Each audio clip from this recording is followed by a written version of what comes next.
शायद ही कोई ऐसा हो जिसे बच्चे अच्छे ना लगते हों, लेकिन मुताजात रवैयों के साथ साथ शायद पसंदीदगी भी मुताजात होती है। हमारे माशरे में ऐसे लोग भी मौजूद हैं जो बच्चों को रहमत खुदावंदी के बजाय खुद को खुदा तस्वुर करते हुए उनके जीने या मरने का फैसला करते हैं।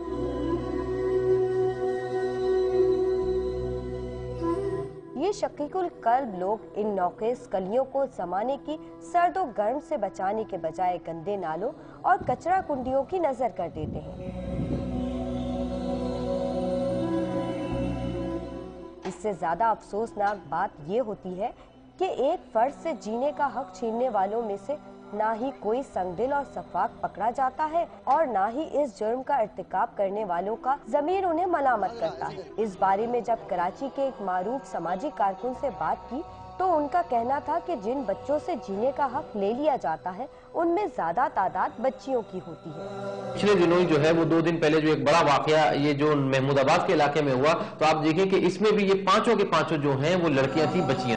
शहर के गुंजान आबादी वाले इलाकों में ही नौज़ायदा या नामुकम्मल जिस्म वाले बच्चे पाए जाते हैं, जिसकी वजह शायद वहाँ मौजूद गुर्बत की फिजा होती है या वहाँ गैर मुस्तनद मैटरनिटी होम्स इस जुर्म में बराबर के शरीक होते हैं। गुर्बत, अफलास, बेरोजगारी, तंगदस्ती की परेशानी के आलम में जो है वो जब उनके यहाँ पर लड़कियां पैदा होती रही हैं तो वो उसके लिए परवरिश कर सकते।